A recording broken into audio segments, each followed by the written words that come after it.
মঙ্গলবার সকালে ছবি যশের ছোট বোনের নাতি বাড়িতে খোঁজ করতে এলে বাড়ির বাইরে তালা বন্ধ দেখতে পায়। তাদের সন্দেহ হওয়ায় ভাতার থানার পুলিশের সঙ্গে যোগাযোগ করে। পুলিশ এসে ঘরের তালা ভাঙলে রান্নাঘরের মেঝে থেকে ছবি যশের মৃতদেহ পড়ে থাকতে দেখেন।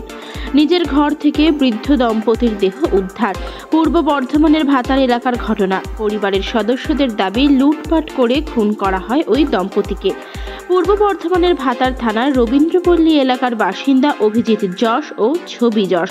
গত শুক্রবার বোনের সঙ্গে শেষবার কথা হয়েছিল ছবির। তারপর থেকে আর কারোর সঙ্গে যোগাযোগ হয়নি বলে জানাচ্ছেন আত্মীয়রা। অভিজিৎ বাবুর কোনো সন্তান নেই। শুক্রবারের পর আত্মীয়দের সঙ্গে আর কোনো যোগাযোগ হয়নি। মঙ্গলবার সকালে ছবি যশের ছোট বোনের নাতি বাড়িতে খোঁজ করতে এলে বাড়ির বাইরে তালা বন্ধ দেখতে পায়। তাদের সন্দেহ হওয়ার ভাতার থানার পুলিশের সঙ্গে যোগাযোগ করে। পুলিশ এসে ঘরের তালা ভাঙলে রান্নাঘরের মেঝে থেকে ছবি যশের মৃতদেহ পড়ে থাকতে দেখেন। তার মাথায় আঘাতের চিহ্ন ছিল বলে জানা গিয়েছে। পাশে একটি বালিশ পড়েছিল।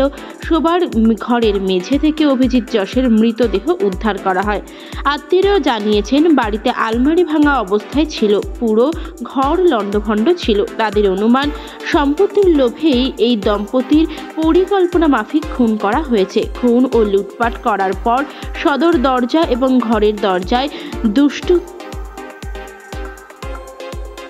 দুষ্কৃতীরা নতুন তালা লাগিয়ে দিয়ে যায়। এই ঘটনায় এলাকার মানুষজন চরম আতঙ্কে রয়েছে। পুলিশকে যথাযথ ব্যবস্থা নেওয়ার পাশাপাশি টাইলকারি দেওয়ার আবেদন জানাচ্ছেন স্থানীয় বাসিন্দারা। ঘটনার তদন্ত শুরু করেছে ভাতার থানার পুলিশ।